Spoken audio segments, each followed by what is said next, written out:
автономия татар Республики Башкортостан, депутат Государственной Думы Рима Амировна Утяшева. Вас тоже мы приветствуем. Пригласили мы также коллег, которые представляют у нас Ассамблею финно-угорских народов, Виталий Георгиевич Илаев. Виталий Георгиевич, добрый день. Поэтому, уважаемые коллеги, с вашего позволения, сегодня наша встреча будет происходить на двух языках, на башкирском, на русском, и высказываться, и выступления тоже. И, конечно, мы рады приветствовать, ожидали мы сегодня с большим нетерпением Амину Евниевну, но вот по независящим от нее причинам, к сожалению, сегодня она не сможет быть, но с нами сегодня Наталья Михайловна Лапшина, первый заместитель министра, и как раз Наталья Михайловна курирует работу общественных организаций, национальную тему, поэтому здесь Наталья Михайловна всегда с нами. Спасибо вам большое. Министерство образования представляет Розалия Расиховна. Да, пожалуйста, Розалия, вас тоже увидим. Сафиуллина. Да, поскольку год культуры без образовательной части, мы представляем, что это совершенно невозможно, поскольку мы начинаем и культуру, и человеческий опыт с самого маленького возраста.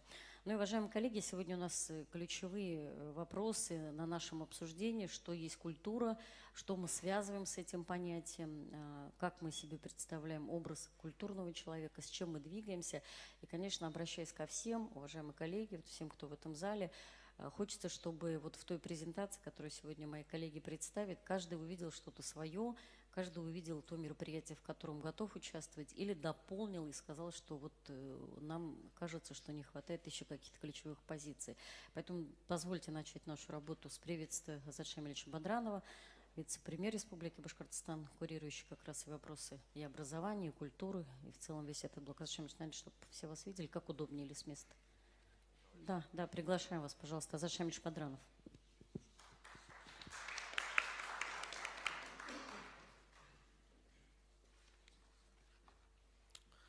Хайырлы кез, хөрмәтле достар. Мин һеҙҙе беҙҙең республика башлығы исеменән Ради Фарит улы Хабиров исеменән һәм беҙҙең республика хөкүмәт исеменән тәбрикләйем. Һәм Рәсәй президенты указы менән 2022 ел Рәсәй халыҡтарының мәҙәни мираҫы йылы тип иғлан ителде. Ошо юҫыҡта бөтә донъя башҡорттары ҡоролтайының 2022 йылды башҡорт мәҙәниәт һәм рухият йылы тип иғлан итеүен хуплайым. Ҡуйылған маҡсаттарҙы бергә берҙәм булып ирешергә яҙһын тип теләйем. Мәҙәни һәм рухи мираҫ ул үҙ актуальлеген ваҡыттан һәм арауыҡтан ситтә һаҡлаған, мәңге һаҡлана торған ҡиммәттәр йылмаһы.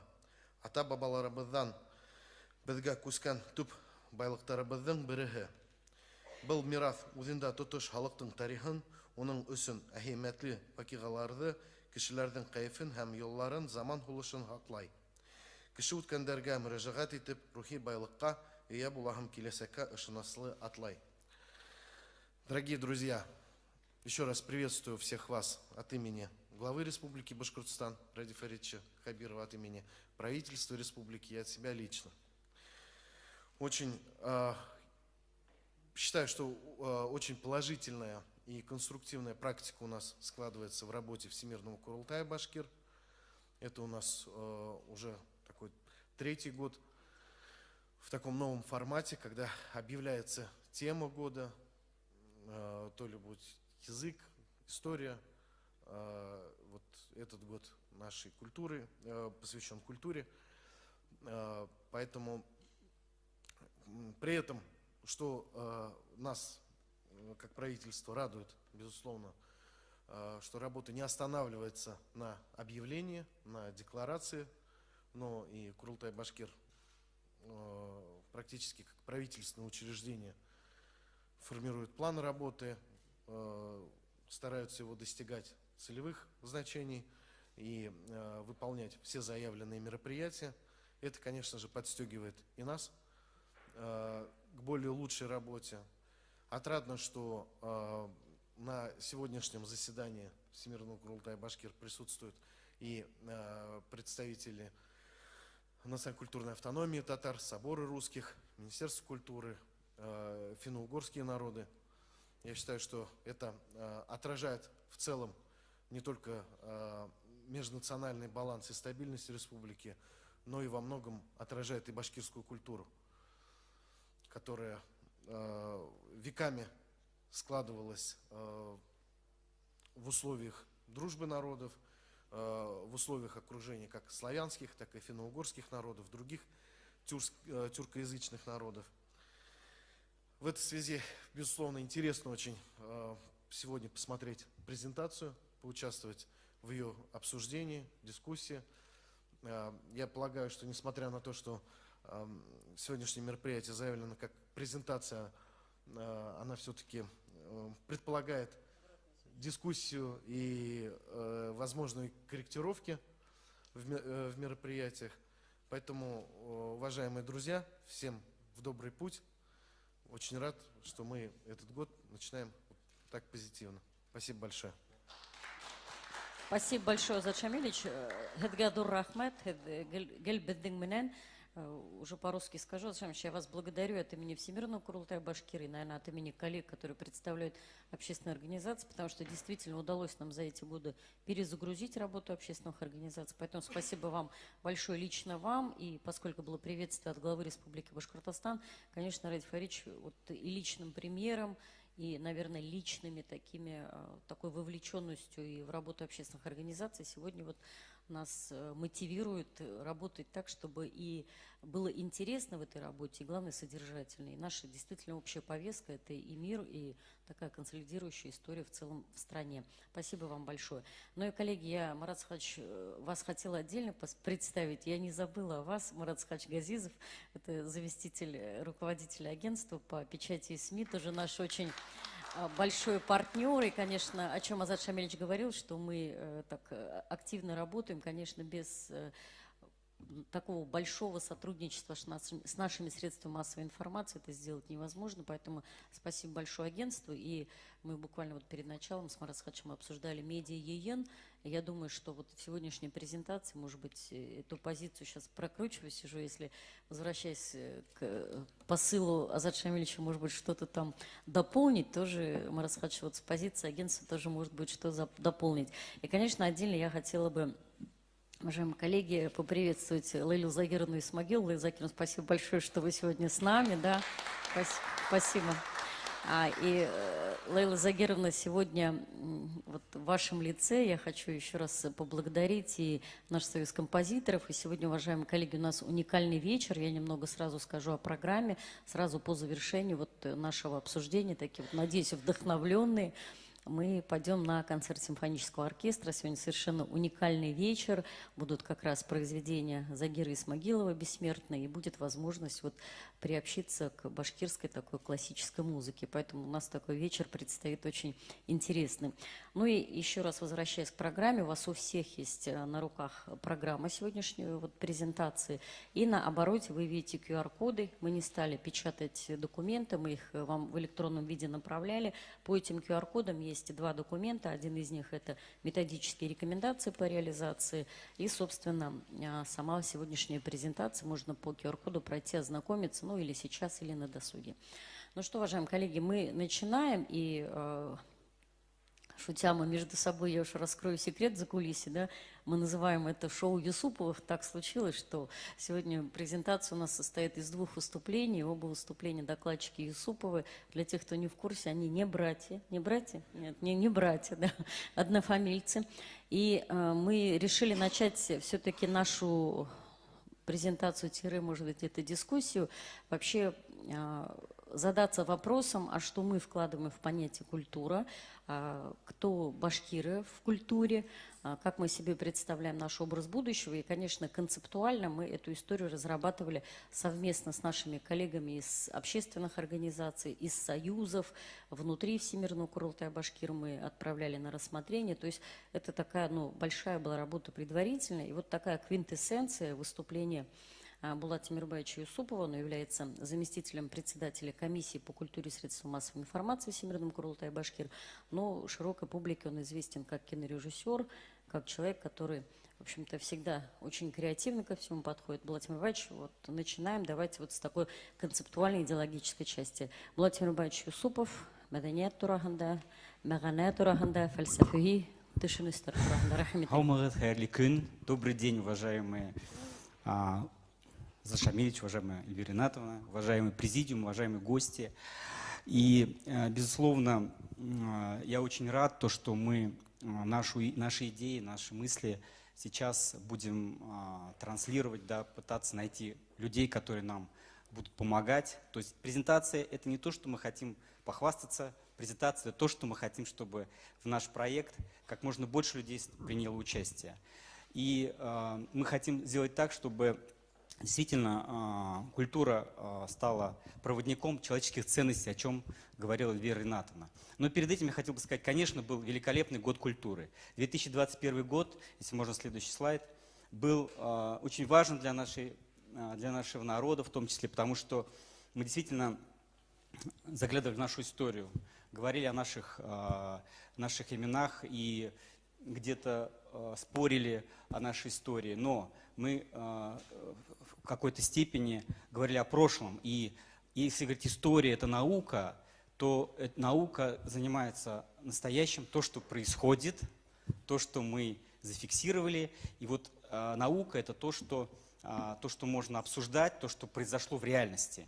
И поэтому, когда мы говорим о культуре, то культура – это все-таки такой проектный метод мышления, когда мы можем что-то спроектировать.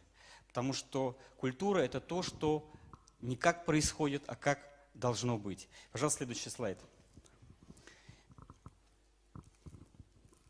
И поэтому мы считаем, наш комитет по культуре и СМИ, мы считаем, что культура все-таки формирует будущее. Культура формирует те образы, на которые мы равняемся, на которые с экрана переходят в реальную жизнь. Те образы, которые, возможно, еще пока являются в фантазиях, в фантастических романах, да, но они приходят в реальную жизнь через искусство, через культуру. И поэтому мы назвали нашу презентацию «Культура. Образ будущего». Пожалуйста, следующий. Можно много спорить о том формулировке, да, о определении, что такое культура. Я предлагаю все-таки поговорить о человеке, что в центр поставить человека. Только посредством того, что мы будем воздействовать на человека, на его ценности, на его понимание, как быть, как сохранять свою культуру, как развивать, мы можем посредством человека изменять этот мир. Вы знаете, Лариса Хашимовна замечательно нашла образ через слова, которые есть в нашем эпосе «Урал-Батыр». Звучит так, что «пусть добро вам будет именем, человек же с сущностью, люди».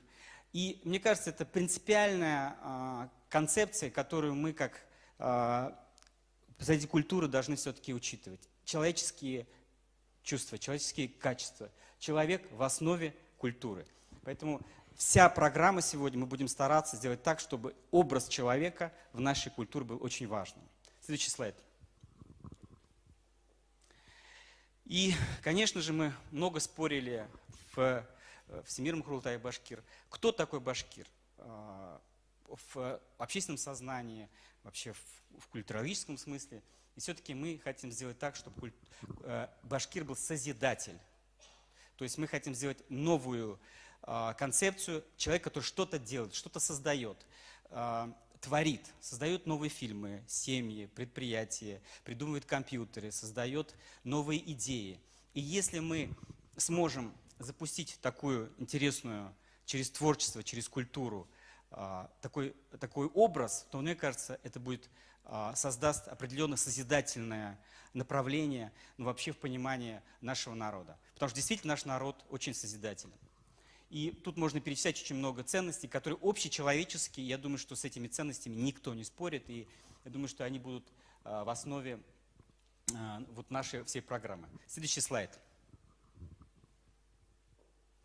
И как добиться так, чтобы мы через культуру смогли эти ценности более полно и более действенно сделать? Мы придумали 4 основные идеи. Это создать первую моду на башкирскую культуру, потому что мы понимаем, чтобы каждый человек считал, что интересно прийти в башкирский театр, интересно посмотреть башкирское кино, интересно послушать башкирскую музыку.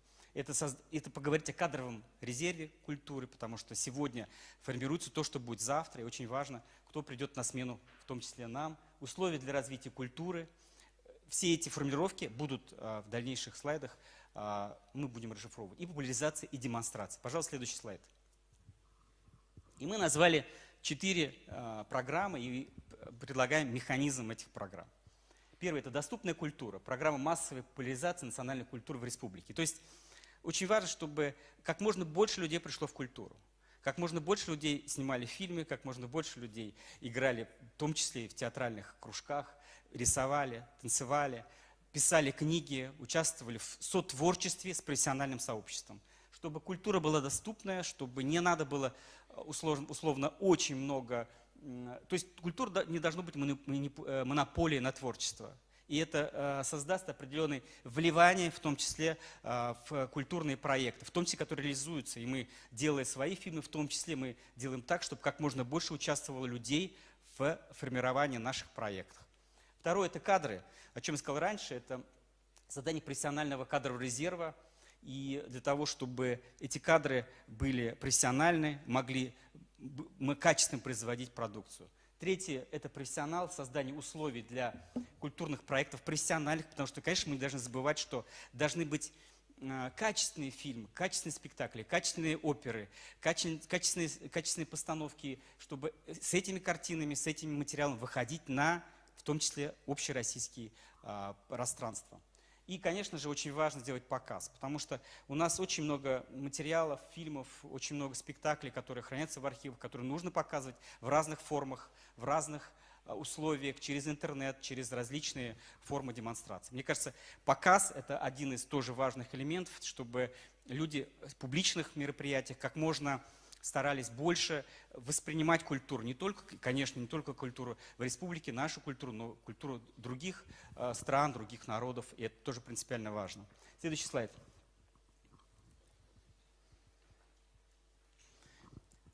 И вот здесь я хочу дать ссылку, что очень важно, чтобы, я уже сказал о форме, да, то есть о тех направлениях, в которых необходимо делать доступную культуру. Это, соответственно, любительские школы, это создание конкурсов и телепередач. Эти многие проекты будут показаны в следующем выступлении. Следующий слайд.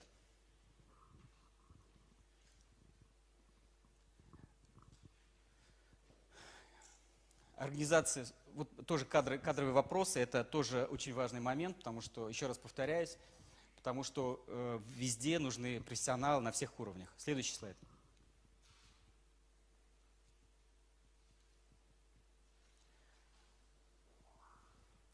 Хотел бы тоже разъяснить некую такую, да, формулировку, что рациональная бюджетная политика. Мы часто, у нас очень часто в культуре грантовые подходы, конкурсы. Безусловно, культура – это не совсем такая социальная сфера. Нам очень сложно конкурировать с социальной сферой, где очень такие сложные порой моменты. Поэтому, мне кажется, очень важно подойти именно к ценовой вопросам. Да, потому что это влияет на качество. И высокая культура качественная может стать при достаточно финансирования, может стать произведением для экспортного потенциала. Ну и следующий слайд.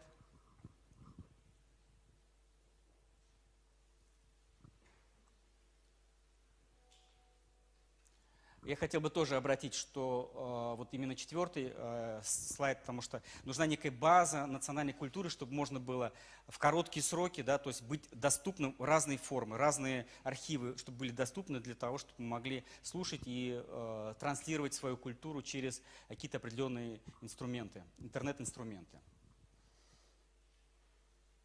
И в завершении хотел бы тоже подытожить, что хотел бы, чтобы в конце года, да, в результате был все-таки создан нами в культуре «Башкир-Созидатель», культурно-полноценный инструмент общественных преобразований, Башкортостан – центр евразийской культуры и масштабные проекты к 450-летию города Уфы, потому что это тоже концепция, которая сейчас в работе. И для нас, для республики, мне кажется, если мы как бы откатаем какие-то интересные проекты, то эти проекты станут интересными уже на 450-летие, где мы сможем очень много интересного показать нашим гостям со всего мира, потому что 450-летие это будет федеральное мероприятие с федеральным размахом.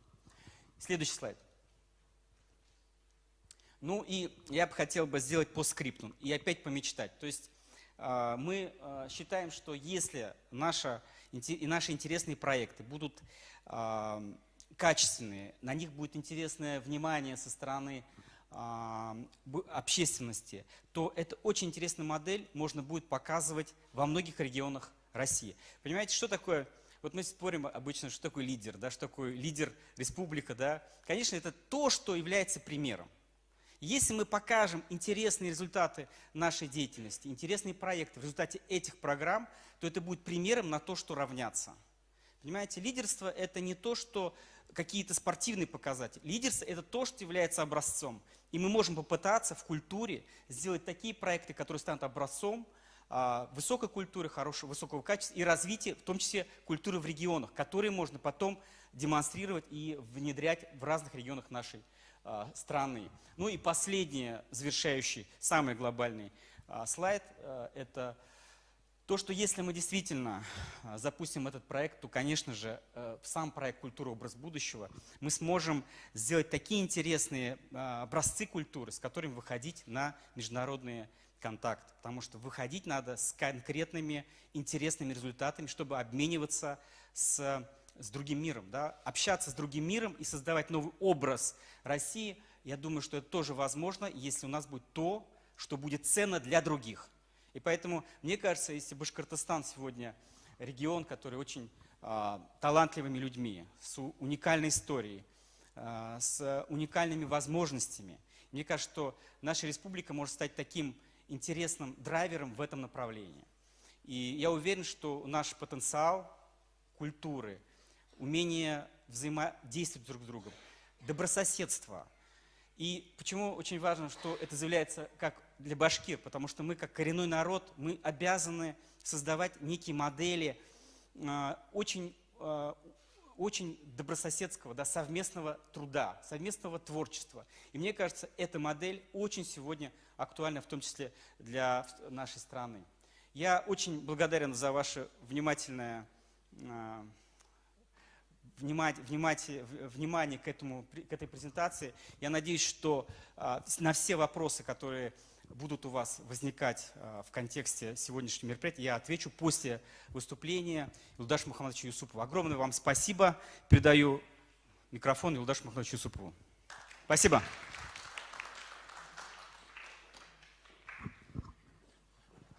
Ауманғыз туғандар, ауманғыз Азат Шамилова, президиум ағзалары, башқарма комитеті ағзалары, ихлас көңілден һеҙҙе ҡотлайым. Бөгөн беҙҙең өсөн байрам. Ләкин докладымды башлар алдынан шундай бик матур фәһемле докладтан һуң бер һорау тыуҙы. Мәҙәниәт нимә ул? Что такое культура? Давайте поделимся мнениями. У кого какие мнения есть? Что такое культура? У кого какие мысли возникли?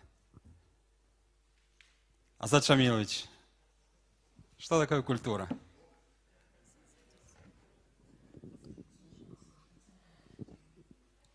Ну, наверное, в контексте тех вопросов, которые мы обсуждаем сегодня, и в контексте этого зала, то, наверное, это такой коллективный опыт, богатство всего нашего народа, передающийся из поколения в поколение, которое накапливается. Вот. Отлично. Еще есть варианты. Наталья Михайловна, вам обязательно нужно ответить. Вы знаете, коллеги, конечно, культура – это все, что нас окружает, делает людьми, делает нас богаче и создает вот это пространство вокруг нас. Мы его вдохновляем и должны передать своим детям и последующим поколениям. На самом деле, оба ответа и оба в точку на самом деле. Культура, мәдәниәт, ул безнең тәҗрибәбез. Это опыт всего человечества на самом деле. И мы его частичка этого опыта. Когда-то в Верхнем Палеолите наши земляки, тоже здесь жили они, да, наши предки, начали воспринимать мир по-новому, с новой точки зрения. И результатом стали великие рисунки в пещере Шульганташ. И, наверное, именно Уральские горы Южный Урал создает такое ощущение того, что человек должен воспринимать окружающий мир, его суметь, как сказать, освоить через свой опыт. И мәдәният ул бер-бер халыктар арасында мөнәсәбәттәр битендә. Безнең и с народами взаимодействие, и взаимодействие с нашей природой. Из этого возникает, собственно, наша культура.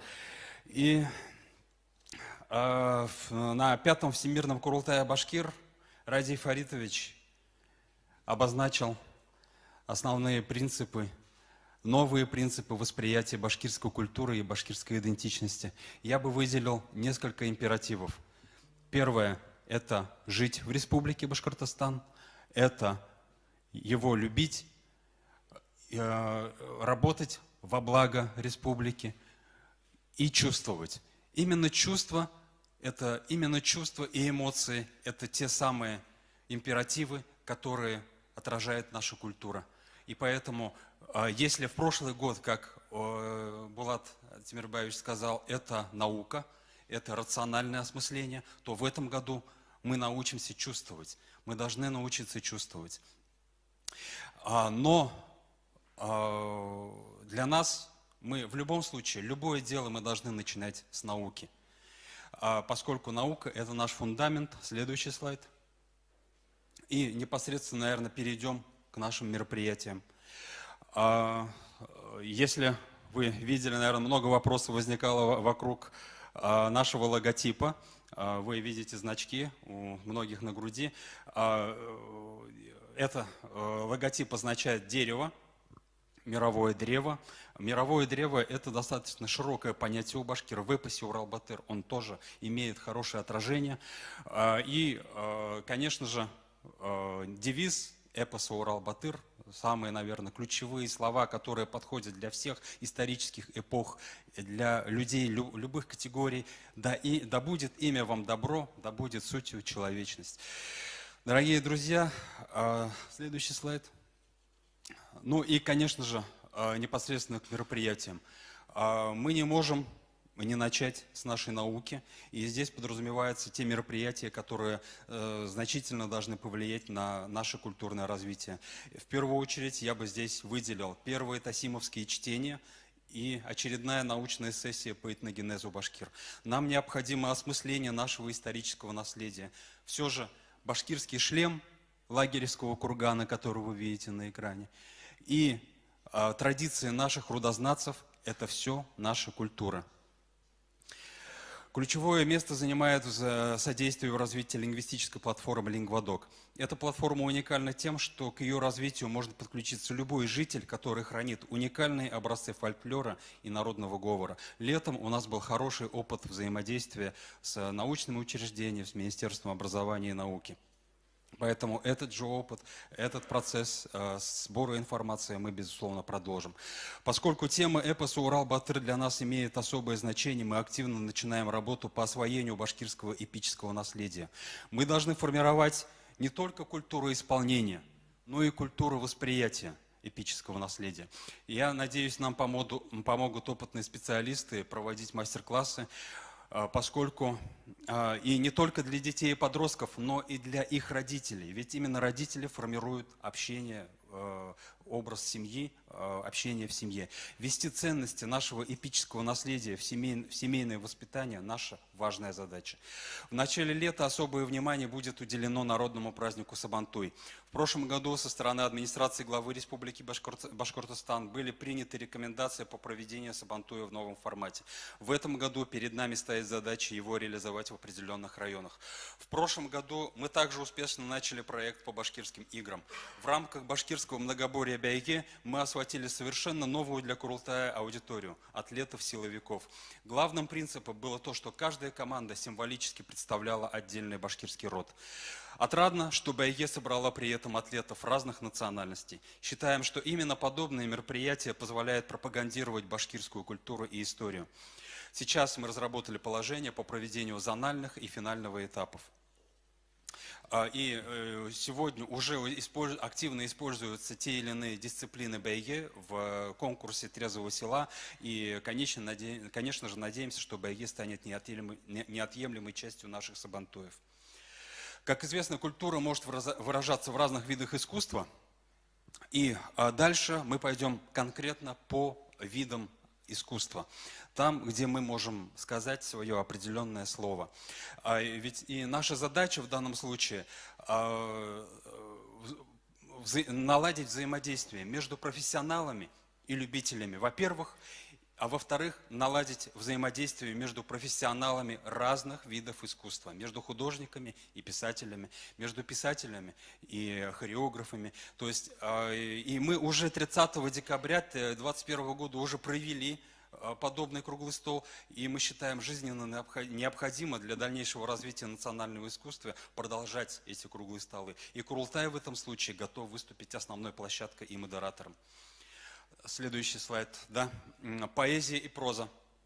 На самом деле это основа, на них выстраиваются все остальные виды нашего искусства. Литература определяет наши образы, символический ряд создает между историей и бытностью связующий смысл. Именно здесь должен формироваться именно тот образ башкира-созидателя, о котором упоминал Булат Тимирбаевич. В советское время башкиры занимали в символическом ряду социалистических наций занимали достойное место прежде всего воинов-защитников Отечества, борцов за справедливость. Развивались соответствующие символы и образы. Однако сейчас давайте вместе несколько расширим наше видение. Осмыслим образ башкира-созидателя. Как историк могу сказать, что, например, башкирские рудознатцы сыграли ключевую роль в развитии горно-рудного дела. Также башкиры большую роль сыграли в развитии металлургии и нефтепромысла России. А Исмаил Тасимов – одна из ярких личностей целого поколения, нескольких поколений башкир. Мурат Рамзи или Реза Фахриддинов не могли состояться как наши выдающиеся ученые, если бы сам башкирский народ не был нацией просвещения. Без определяющей роли всего народа это невозможно, без его цивилизационного предназначения. Для этого Всемирный Курултай Башкир готов регулярно проводить драматические кружки, круглые столы, литературу. Уже есть работающие проекты, как проект «Слово земли». Мы готовы всячески содействовать продвижению этого проекта. Он полностью отвечает нашим задачам. Кроме того, мы готовы содействовать в организации показов фильмов наших режиссеров в районах с приглашением туда самих создателей фильмов. Следующий слайд. Пожалуй, музыкальное искусство – одно из наиболее развитых видов искусств в Башкортостане. И, безусловно, центральное место занимает искусство игры на курае. Как известно, мы готовимся к 210-летию победы в Отечественной войне 12 года. Служба в башкирском войске нескольких поколений башкир не могла не отразиться в творчестве наших предков. Здесь мы хотели бы внести новое видение и в исполнение наших военных маршей. Центральной темой является участие сводного оркестра на фестивале «Спасская башня». Башкирские марши в его репертуаре будут занимать главное место. И в целом хотелось бы ввести исполнение маршей в ансамбле в репертуар местных кураистов. Уверенно, в юбилейный год подобные марши в новом исполнении будут настоящим украшением любого конкурса или фестиваля кураистов. Отдельного внимания требуют неформальные направления в музыке. Башкирский рок уже обладает своей спецификой и уникальностью. Достаточно упомянуть новое возрождение Дервишхана и как их творчество было воспринято общественностью. Эти традиции башкирского рока продемонстрировал недавно проведенный Всемирным Курултаем Башкир рок-квартирник «Без Башкортлар», где основное исполнение было на диалектах башкирского языка. Поэтому мы готовимся провести серию мероприятий, где наши рокеры и рэперы будут иметь максимальную возможность для самовыражения. Первое мероприятие мы хотим приурочить ко Дню космонавтики, концертам космической музыки «Ехан». Следующий слайд. А в плане развития театров и самодеятельных постановок мы надеемся на взаимодействие с учебным театром Уфимского государственного института искусств имени Загира Исмагилова. Мы готовы оказать содействие в организации гастролей по районам республики и регионам Российской Федерации. Вместе с приобщением к театральному искусству в районах бесценный опыт работы с аудиторией будут приобретать наши студенты, что соответствует нашей подпрограмме «Кадры». Кроме того, активные члены Всемирного Курултая Башкир готовы проводить мастер-классы по театральному мастерству. режиссуры, сценической речи, по гриму, поэтическому мастерству и так далее. Надеемся, наши мероприятия станут толчком для развития любительских и народных театров. Серьезное внимание хотим уделить развитию юниорской лиги КВН. Она уже имеет за собой большую историю. Мы также со своей стороны готовы помочь и оказать и взять на себя организационную часть по проведению мастер-классов для подростков. Следующий слайд – хореография. Все мы знаем народную силу Ритаим. Подобные мероприятия понятны всем и вызывают живой отклик у человека любой национальности и мировоззрения. Мы хотим поддержать это народное движение в Уфе и других городах республики и провести конкурс на самый массовый и оригинальный Ритаим. Поэтому главное место в направлении хореографии занимает флешмоб «Бейган Башкорт Байбула». Важное место будет уделено в хореографии направлению кадры. Мы готовы взять на себя организационную часть в проведении мастер-классов гаскаровцами. Считаем, главной аудиторией должны стать молодежные, образцово-показательные ансамбли в муниципальных образованиях и особенно в муниципальных районах. В соответствии с подпрограммой «Показ» мы готовы запустить конкурс на аутентичное исполнение башкирского танца с региональными особенностями. Особенности, отразившиеся в наших танцах и одеждах, показатель тесного взаимопроникновения культур в Урало-Поволжье. Особенно это актуально для регионов с компактным проживанием башкир Прикамья, в Свердловской и Курганской области. Следующий, да, завершающий для нашей презентации вид искусства – это изобразительное и прикладное искусство. Здесь, как и требует историческая закономерность, мы должны вернуться к началу, к фундаментальным основам, к сюжетам пещеры Шульганташ, наших эпосов, совместно с научно-производственным центром по охране и использованию недвижимых объектов культурного наследия Башкортостана и известным скульптором Салаватом Щербаковым планируем провести конкурс рисунков среди детей по сюжетам наскальных рисунков пещеры Шульганташ и мифических персонажей башкирских эпосов и легенд. Все это, конечно, связано со значимым для нас всех событием, открытием историко-культурного комплекса Шульганташ в Бурзянском районе. Я думаю, мы не только достигнем нашей цели популяризации башкирской культуры, но и глазами детей по-новому взглянем на наших мифических сказочных героев, известных нам с детства. Ведь современный мир с его образами Майнкрафта, кей-попа и так далее требует нового прочтения традиционных нам сюжетов и своеобразного оживления персонажей фольклора и наскальных рисунков. И, конечно же, мы здесь очень плотно будем взаимодействовать с Союзом художников Республики Башкортостан по проведению в районах выставок и мастер-классов. Дорогие друзья, основными результатами нашей деятельности станут: первое – установление связи между творческой интеллигенцией и широкой аудиторией.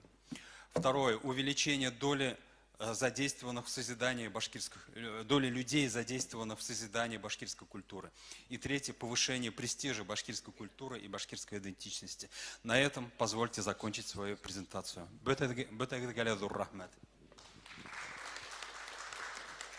Зурахмат Юлдаш Мухаммадович, спасибо большое. Но, коллеги, вот презентация у нас вот из двух частей, остальную часть мы оставили время для того, чтобы обсудить.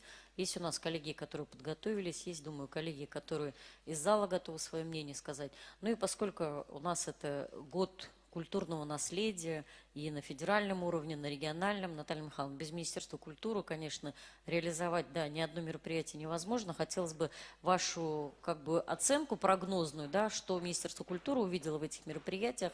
Может быть, есть те мероприятия, которые вы хотели бы еще дополнить этот перечень. Пожалуйста, Наталья Михайловна Лапшина, первый заместитель министра культуры Республики Башкортостан. Дорогие достар, я всех приветствую, уважаемый Азат Шамильевич, уважаемая Эльвира Ринатовна, дорогие друзья и все участники сегодняшнего мероприятия. Позвольте мне всех вас поприветствовать от имени Министерства культуры, лично от Амины Евгеньевны, от себя. У меня, да, нет презентации, но я постараюсь своей эмоциональностью сгладить этот момент и рассказать вам все, что сегодня, на сегодняшний день, как мы представляем этот год, какие у нас планы и какие у нас совместные проекты. Ну, во-первых, действительно, снова 2022 год, это снова наш год, год культуры. Это уже не первый год на уровне Российской Федерации, который посвящен культурной тематике. год культуры и наследия, сохранения наследия народов Российской Федерации. Не скрою, что мы его ждали, мы ожидали его, тем более, что мы регион, который провели мировое событие, фольклориаду, один из самых многонациональных регионов. И, конечно, мы очень ждали вот объявленный этот год.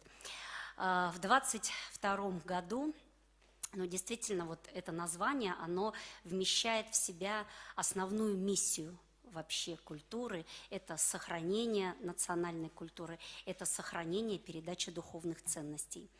И вот уже по сложившейся традиции наши коллеги из Курултая подхватывают и дополняют, углубляют, раскрывают какие-то аспекты вот этих лет, дополняя своей темой. Мы очень плодотворно проработали в прошлом году, и я сейчас благодарю вот коллег из Курултая, которые так нам все искусно объяснили, что начали с науки, сейчас вот мы переключаемся на культуру. Все это очень важно, очень правильно для представления вот, ну, такой системности подхода, такого глубокого к работе. Поэтому я благодарю, что мы снова в этом году вместе в одной команде будем работать по одной нашей самой основной теме. Хотела бы вот буквально 1 минуту отступить от выступления. Знаете, и сказать, поделиться таким впечатлением. Действительно, Уфа, Башкортостан становится центром притяжения не просто мировых событий, каких-то ключевых глобальных дел. И мы реально подтверждаем свой статус центра Евразии. Буквально вчера у нас была группа коллег из Москвы, мы открываем школу креативной индустрии, вот они нам привезли свои проекты. Общались долго, и потом мы их припроводили в арт-квадрат, мы показывали и угощали в башкирской кухне. Мне сегодня было невероятно приятно получить звонок из Москвы, и коллеги сказали: вы знаете, у нас перевернулось вообще впечатление об Уфе. Мы ехали сюда, думали, вот так-то, так-то будет, и вдруг мы увидели вот, ну, такие арт-пространства, такую современную столицу, такого мы не ожидали. Действительно, это так приятно, это все делаете вы, коллеги, и все, кто живет и трудится в нашем многонациональном Башкортостане. Поэтому вот я хотела бы начать с того, что по планам и по основным направлениям, во-первых, мы один из первых регионов, которые приняли на региональном уровне закон о нематериальном духовном наследии. И в этом году, на 22-й, у нас многие мероприятия вошли в общий план реализации года сохранения культуры народов Российской Федерации. Это и пополнение реестра объектов нематериального культурного наследия, и поиск этих объектов новых. Поэтому я очень рада, что здесь присутствует у нас руководитель общественных организаций, к которым я тоже обращаюсь, что вот в этом году, как никогда, у нас есть повод активно и хорошо поработать, тем более, что на российском уровне готовится аналогичное законодательство. И Республика Башкортостан принимает там участие в рабочей группе по подготовке этого закона. Это, во-первых, это вот такая база, основа нормативно-правовая. Во-вторых, несколько ключевых направлений, которые я хотела бы здесь затронуть. Конечно, нет времени перечислять все их поименно, но просто вот по направлениям. Первое – это ключевые проекты, которые уже стали традиционными, и мы их поддерживаем, которые запустили мы в прошлом году, и которые также снискали вот уже и популярность, и любовь наших жителей. Хотела бы отметить международный конкурс мастеров башкирского костюма. Это «Тамга». Это тот конкурс, который реально выстрелил, реально зашел, реально стал, уже полюбился. И в этом году мы планируем завершить им наш год. Вот завершение начинает, то есть это глобальный проект, который, мы надеемся, станет не только конкурсом. Это проект, который будет охватывать весь год. Это школы, это мастер-классы, это обучение, это создание каталогов. То есть это огромный образовательный, просветительский проект. И это, конечно, огромная популяризация башкирской национальной культуры. Затем мы несколько проектов вот таких семейных запустили. И в этом году вот у нас сейчас в эти дни продолжается зональный этап и завершается конкурса «Образцовая башкирская семья». И здесь я хочу подчеркнуть, что такие традиции семейные, праздники есть в любом народе. И вот у нас так символично перекликается два этих конкурса, 2 дня. 1 марта, когда вот башкирская семья, у нас конкурс, мы подводим итог, и праздник 8 июля, День семьи, любви и верности. И это вот так замечательно у нас сходится в этом году. Я надеюсь, нам пандемия уходящая позволит провести эти конкурсы в нормальном живом формате. Следующее направление, которое я бы хотела затронуть, это просто цикл, десятки конкурсов, интересных проектов, фестивалей, направленных на детей и молодежь. Это и музыкальные, исполнительские, творческие конкурсы. И я хочу отметить, что в Башкортостане еще объявлен год профессионального образования, достойных условий труда и трудовых династий. И вот по линии Республиканского центра народного творчества и Дома дружбы народов все конкурсы, которые у нас проходят, мы постарались дополнить отдельной номинацией трудовые, а в нашем случае творческие династии. И там назвать самых лучших мастеров, ремесленников. Есть целые семьи, которые именно и сохраняют эти традиции. Это самое важное – подчеркнуть, заметить их, поблагодарить их, популяризировать их творчество. Вот, поэтому вот этот год придал еще вот такой ракурс нашим творческим конкурсам.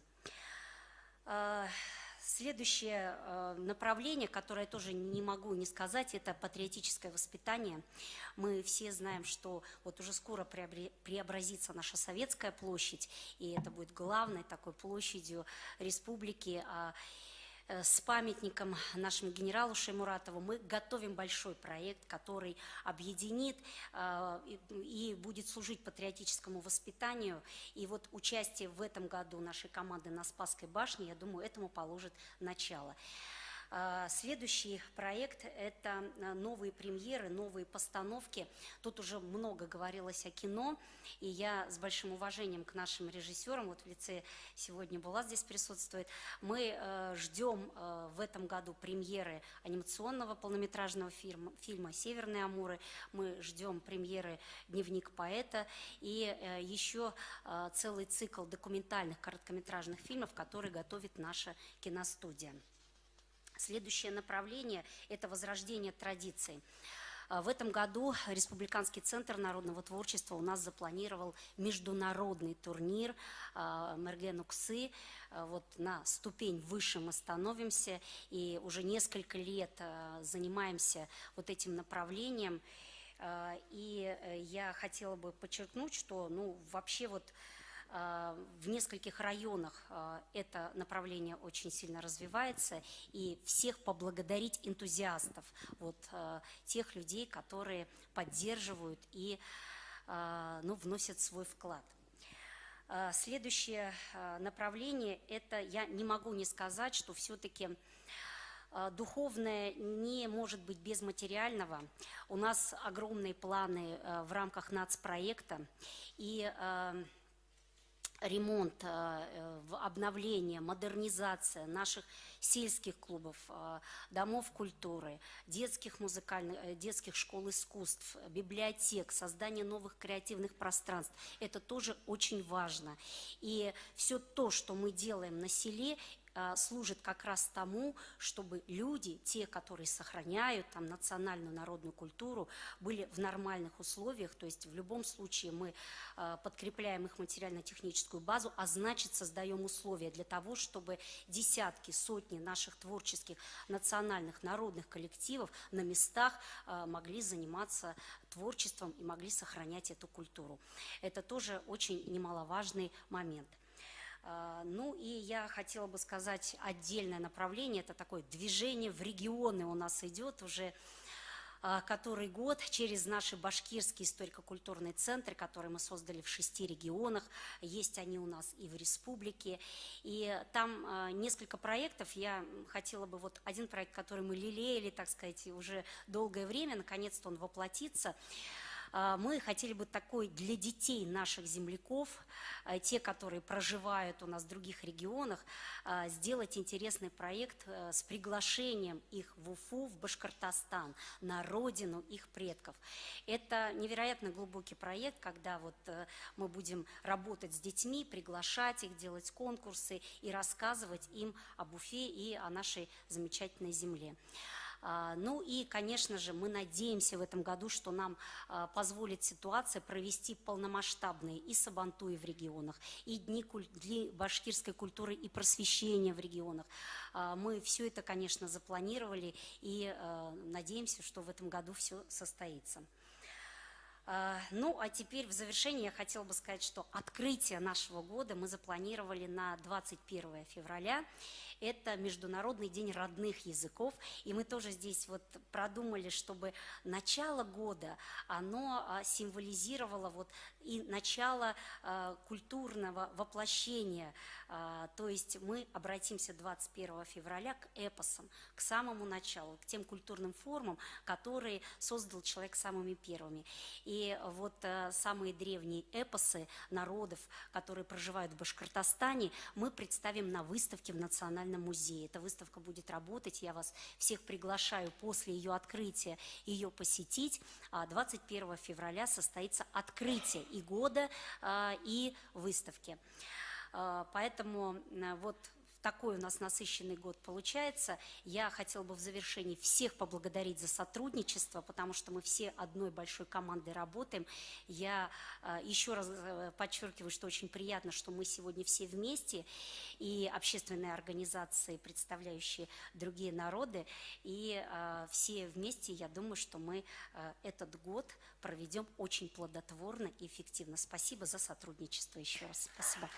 Спасибо, Наталья Михайловна. На ваши слова остается сказать только аминь, чтобы действительно так и было. Коллеги, нашу трансляцию смотрят. Я прям просто без ответа на вопрос, Наталья Михайловна, просто по желанию. Узбекистан наш смотрит, Курултай узбекский, и говорит, очень мало говорите про тех, кто за пределами Российской Федерации. Я вот прям обращаюсь к нашему председателю исполкома в Узбекистане. Конечно, мы стараемся, да, но и пандемийная ситуация, то есть есть ряд причин, но тем не менее, Наталья Михайловна, просьба, чтобы вот в Узбекистане ждут наш прославленный ансамбль имени Файзи Гаскарова. Ну а в целом хочу сказать, что, конечно, когда Булат Тимирбаевич говорит экспорт культуры, речь идет это и за пределами родного района, за пределами родного региона, за пределами родной страны, то есть вот такая многоуровневая, многоэтапная история. Марат Сахадович, хочется предоставить слово вам тоже, да, как нашему еще одному партнеру большому. Единственное, коллеги, я бы просила вот очень коротко и, наверное, больше не о мероприятиях, а о каком-то своем восприятии той презентации, которая была, потому что у нас остается буквально полчаса.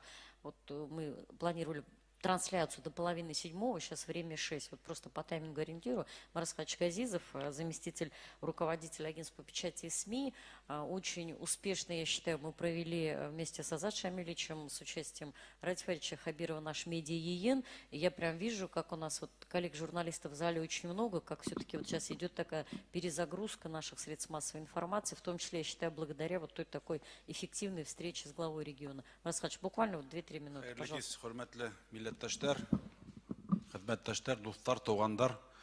Добрый вечер, уважаемые коллеги. С удовольствием выступлю очень коротко, потому что не совсем был в курсе, что я сегодня выступаю, но у нас всегда есть что сказать относительно этой истории. Я бы хотел прямо вот совсем тезисно выделить в медийной, коммуникационной среде 3 больших сегмента. Первый сегмент – это то, что касается медиа как канала информирования о том, что происходит, распространение новостей, фактов о том, что какие проекты реализуются и так далее, и так далее. Естественно, в этой части надо совершенствовать свою работу, и медийная среда трансформируется. Сейчас очень много каналов информации, и в этом направлении мы, в принципе, работаем, я считаю, что достаточно успешно. Мы не отстаем от коллег наших в других регионах и в других странах. Второй момент очень важный. Наши сегменты работы – это не только то, о чем мы пишем, но СМИ наши как таковые сами по себе, я имею в виду в первую очередь национальные СМИ. Это сама по себе ценность культурная, духовная, и я имею в виду и СМИ, и проблемы их развития, интеграция национальных СМИ. Не зря Эльвира Ринатовна вспомнила медиа ЕЕН. Интеграция в современные цифровые среды и форматы. Потому что национальные СМИ это тоже, а может быть даже прежде всего, сам по себе носитель языка, хранитель духовного наследия, транслятор каких-то культурных ценностей и так далее, популяризатор и так далее. Здесь достаточно большой объем задач перед нами стоит. Мы вот стараемся работать достаточно активно, брать инициативу в свои руки, проводить крупные масштабные форумы. И Медиа ЕЕН выступил интегрирующей площадкой не только для башкирских изданий, но и для всех национальных СМИ. Надеемся, что эта традиция в этом году тоже будет продолжена. Мы работаем уже над следующим медиафорумом. И это очень важный и один из ключевых сегментов. Третий блок, третий момент, на котором я бы хотел остановиться, он намного шире, может быть, намного важнее. Я имею в виду то, что связано с современной информационной средой. Сегодня, я говорю, банальности уже, мир стремительно меняется. Он меняется гораздо быстрее, чем мы можем себе вообразить. Современная цифровая среда плодит все новые и новые носители, и только успеваем, как говорится, осваивать, смотреть и общаться в этой среде. И поэтому хотелось бы, и это касается и вот рекомендаций, которые сформированы, которые мы обсуждаем, ну и в целом, как проблематика, наверное, есть необходимость думать о формировании современной среды массовой коммуникации внутри нашего сообщества. Это важна коммуникация соплеменников, в том числе на родном языке. И это задача не только СМИ, это задача всех нас, которые сидят в этом зале, всех наших соотечественников, всех наших, тех, кому дорог язык, культура нашего народа. И это очень глобальная, очень большая задача, много чего в этом направлении делается, но я думаю, что предстоит сделать гораздо больше, потому что это, как вот коллеги говорили, это почти что философская задача должна быть современная цифровая среда коммуникации, всех со всеми, на родном языке, всех представителей социальных слоев, возрастных, надо все вовлекать в эту коммуникационную среду. Понятно, что молодежь, она вовлечена, надо вовлекать представителей всех возрастов, и старшего поколения, среднего поколения и так далее. Надо вовлекать все географические наши точки, в которых живут наши соотечественники. Только Привет что вы говорили про Узбекистан, да, коллеги. Привет Да. Узбекистану, У меня у самого бабушка жила в Черчике, поэтому я Узбекистан передаю им большой привет. И интеграция туда самых разных социальных слоев наших соотечественников. И это очень большая задача. Мне кажется, что возможно, что будет обсуждение еще этих рекомендаций, форматов. Возможно, что есть смысл над этим подумать и, может быть, и не выделять в отдельный сегмент какую-то работу, но уделить ему должное внимание, потому что цифровая среда массовых коммуникаций сейчас приобретает иногда ключевое значение для успешной реализации наших любого задач, проекта. духовных, интеграционных и так далее, и так далее. Поэтому мне представляется, что вот эта история – это перспективное направление наших совместных усилий со всеми сегментами, и с культурными, и с теми, кто занимается историческими исследованиями, и развитием медиа и так далее. Поэтому призываю, наверное, двигаться и в этом тоже направлении. Спасибо. Очень рад, что сегодня мы участвуем в таком прекрасном мероприятии. Хайырлы юл тәбәйтергә, рөхсәт тегет. Бүтәбезгә дә уңыштар. Рахмат.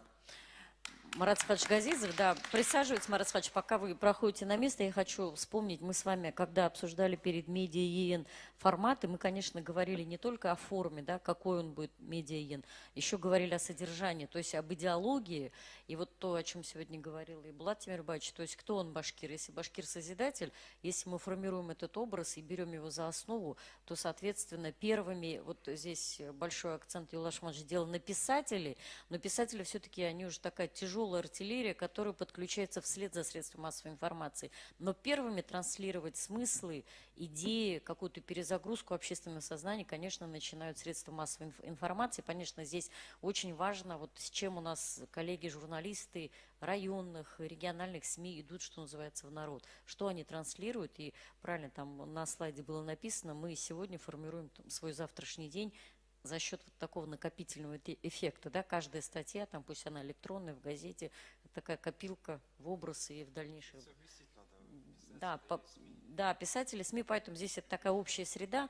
Министерство образования, есть что сказать, если как на это вы можете? Да, если очень коротко, Розалия Софиуллина, потому что мы с Министерством образования тоже огромную работу проводим, особенно беден куршиту бактарде, мектептера савод, якшамбе мектептера савод. Розалия, тоже 2-3 минуты, вот такая эмоциональная реакция, где Министерство образования увидело себя, где какие акценты, Рахмитов.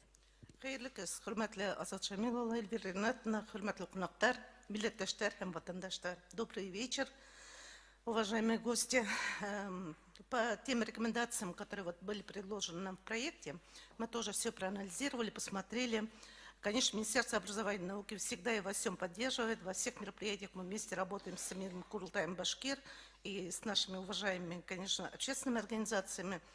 И по этим проектам у нас мы насчитали 17 мероприятий, крупных таких, по всем практически направлениям. Вы знаете, позапрошлом году был год башкирского языка, в прошлом году это год башкирской истории, и в этом году год башкирской культуры, если быть кратцем. Это, наверное, те 3 незыблемые такие основы, на котором как раз и выстраивается процесс обучения и воспитания. Как вы понимаете, раз сфера образования – это дошкольные образовательные организации, общеобразовательные организации, и, конечно, система среднего профессионального и высшего образования. Но для себя вот так, если посмотреть по нашему направлению в сфере национального образования, конечно, есть конкурсы, олимпиады, конференции, круглые столы, разные дни известных людей, медийных личностей и по культуре. И мы думаем, что мы проанализировали у себя тоже, во всем мы готовы поддержать, вместе проводить эти мероприятия. Но особо на некоторых моментах все-таки хотелось бы акцентировать внимание.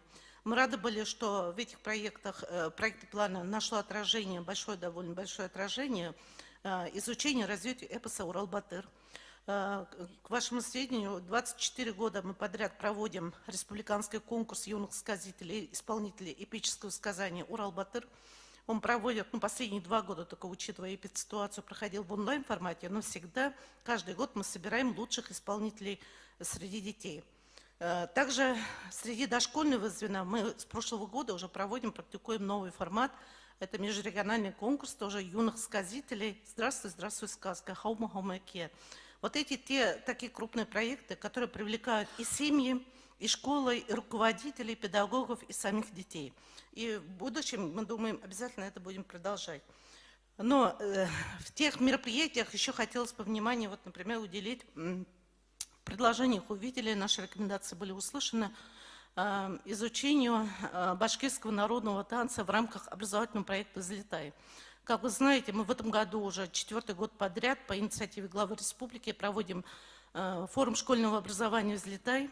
И он, когда в 2019 году только стартовал, вот как раз тогда мы начали внедрять и реализовывать новый образовательный проект «Взлетай», в рамках которого было уделено отдельное внимание изучению башкирского языка.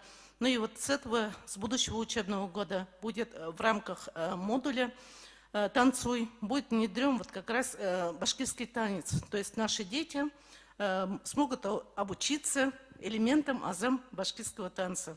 И я думаю, что ансамбль имени Файзи Гаскарова, как уже было заявлено, что они готовы провести обучающие мастер-классы.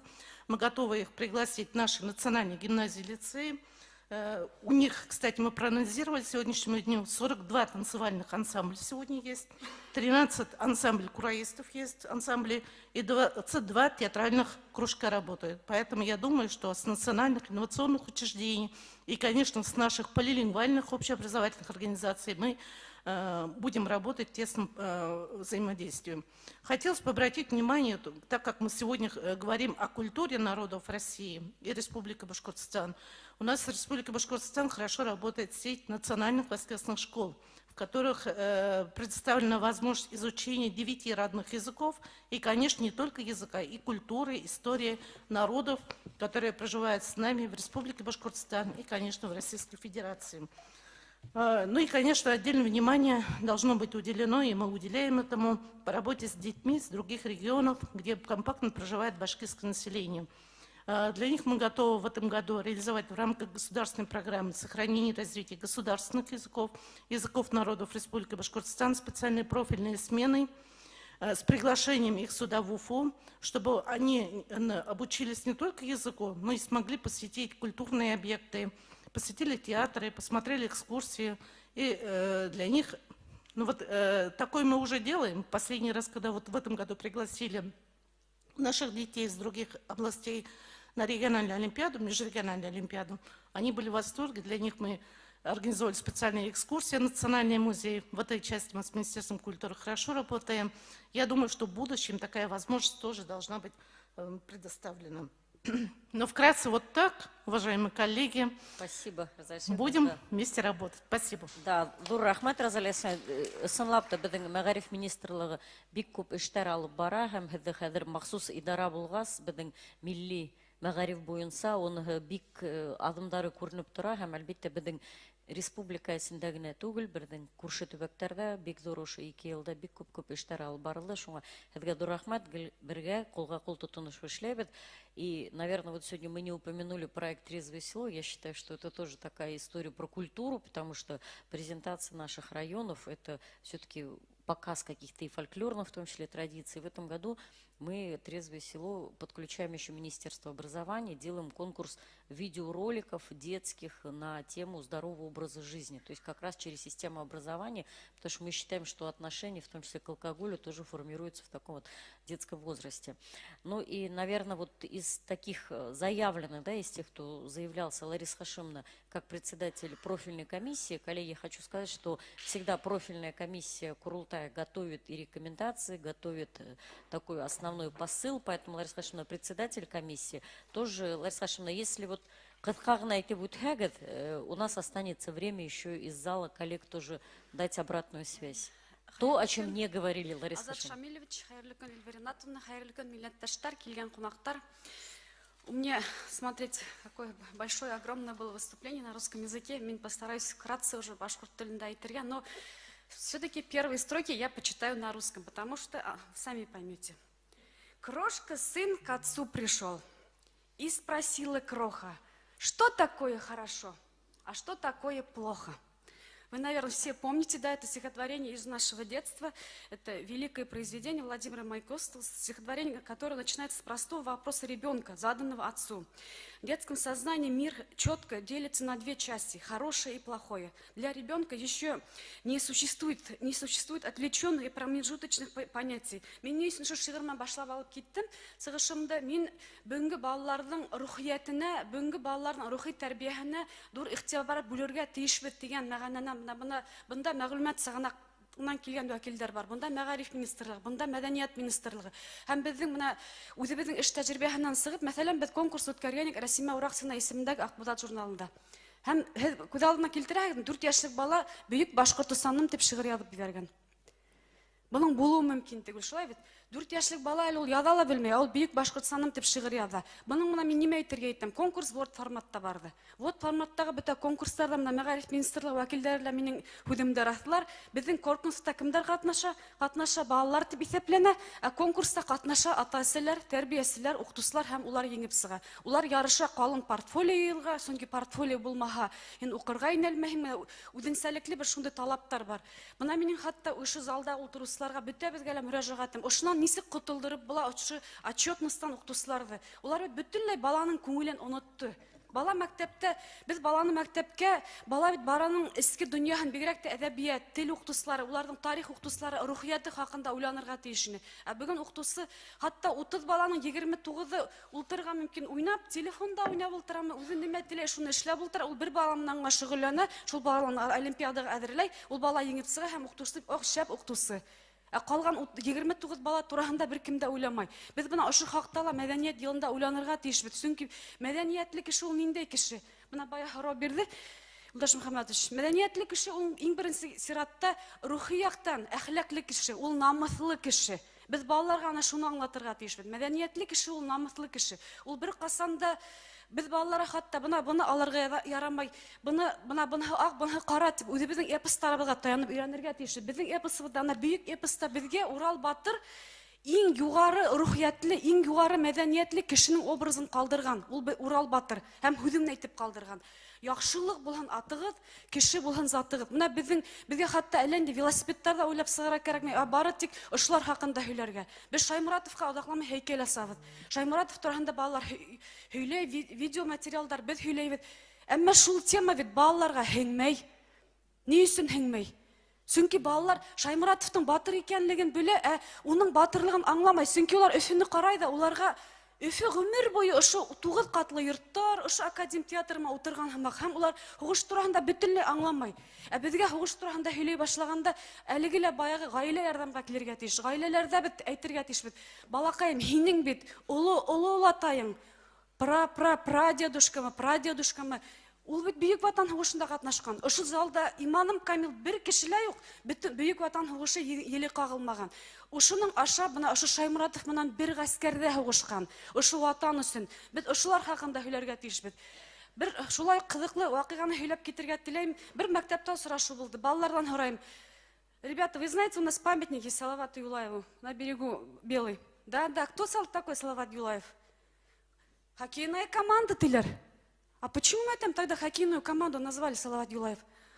Наверное, лучший бомбардир. Вот, ответ наших детей. Әгәр бит бүгенге көндә Салават Юлаевтың азатлык символы, дуслык символы, шагыйрьдин, сәсәндин, импровизатордың һәм яугирдың уның кемдер булуын бүгенге заман балаларына шәхестәребезнең кемлеген җиткерә алмаганбыз икән. Без нисектер бүгенге заман шәхесе турында нимә һөйләп була? Без бөектәребез хакында ла хатта әле балаларга һөйләп җиткерә алмабыз. Чөнки әлеге лә баяга без шөгыльләнәбез күбрәк отчетлар менән, кагыз тултыру менән һәм бөтәбез дә. Менә мөмкин тиклем мәдәният елында без хатта балаларга әйтергә тиешбез. Ниндәйдер бара матди байлык артыннан куган кешеләрнең образын күтәрү.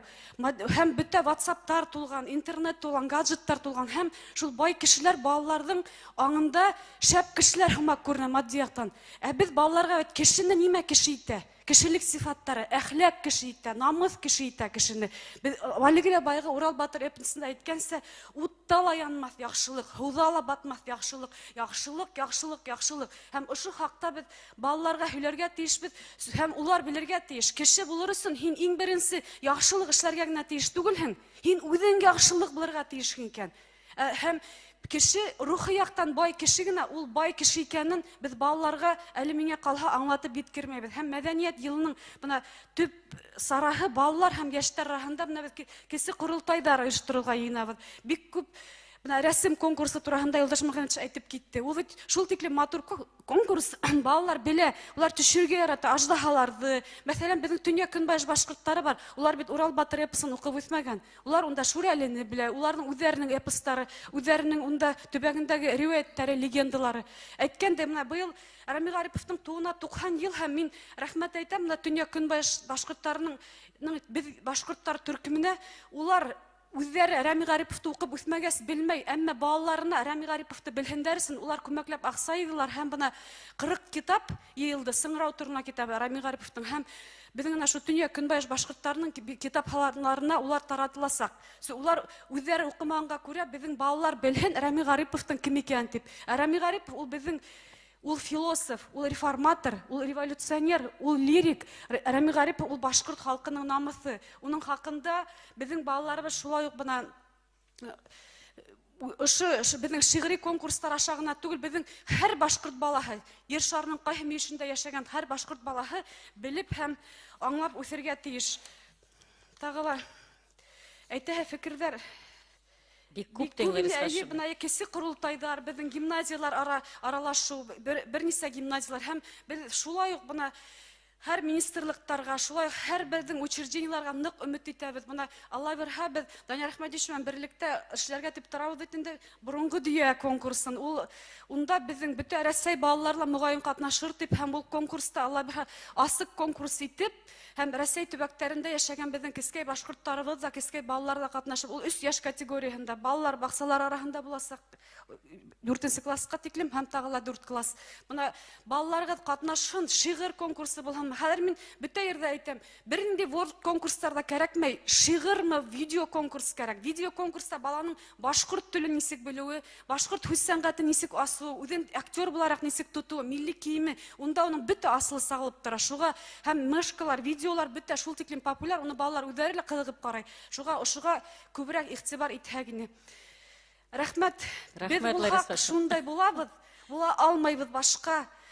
Күккә карап рәхмәт әйттек, алгыштар яздык ташка. халкыбыз булган, буласак һәм мәдәният безнең халкыбызны тагыла ошо мәдәният һәм рухи мирас йөрендә тагыла югары дәрәҗәләргә күтәрер һәм яңа шәхесләрнең үстерергә ынтылыш бирер дип өмет итәм. Рәхмәт.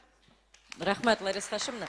Мына был әҙер сығыш беҙҙең яҙыусыларҙың, Закир Саншакыра, беҙҙең яҙыусыларҙың әҙер сығышы ошо йылда райондарҙа, осрашыуҙарҙа, сөнки ошондай матур итеп, аралашып, ауылдарда һөйләшеп, мәғәнәһен аңлатып етеүгә бер нәмә лә етмәйҙер. Бит шуның өсөн, дорогие друзья, мы вот по поводу методических рекомендаций я обращаюсь к районам, которые нас смотрят. Конечно, мы полностью по тем мероприятиям, о которых Юлдаш Ахматович говорил, будем разговаривать уже в разрезе каждого района, в разрезе каждой зоны. И, конечно, мы по традиции, когда говорим о метод-рекомендациях, мы имеем в виду, что это некий шаблон, который мы предлагаем для реализации. Но каждый район, каждая территория, каждый субъект и даже за пределами нашей страны может найти что-то свое или предложить какую-то свою альтернативную версию. Ну, коллеги, вот буквально прям несколько минут остается. Вот кто из зала готов, ну, наверное, как мнением поделиться, какими-то эмоциями. Я бы вот смотрю на наших коллег из наших соседних организаций. Рима Амировна, Елена Александровна, есть вот что добавить от себя? Да. Ну, я думаю, да, Елена Александровна, да. Собор русских, Елена Александровна Родина, депутат Государственного собрания Курултая Республики Башкортостан.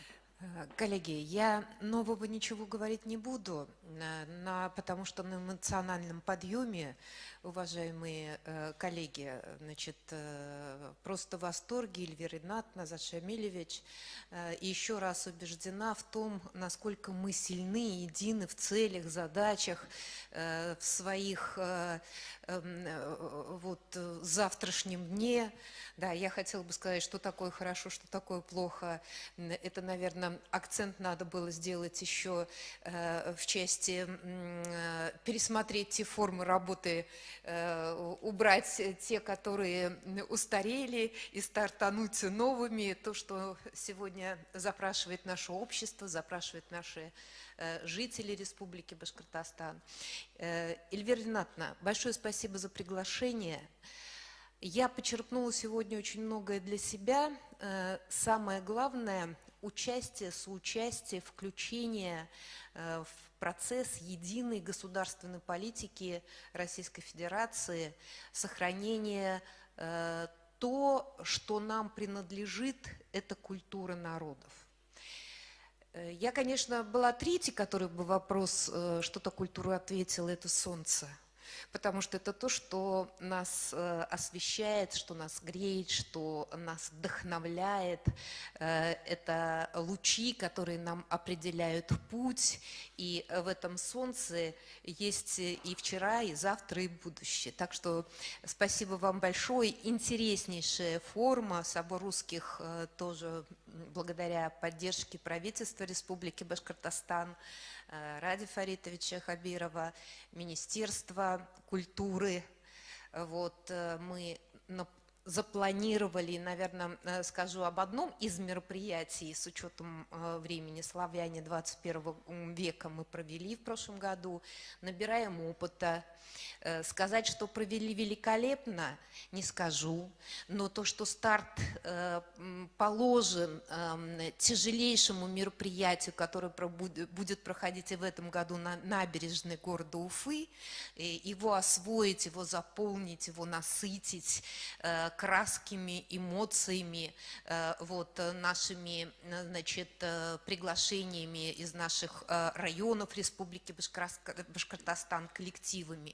Но мы опыт нарабатываем, и я думаю, что это место встреч всех национальностей, проживающих в такой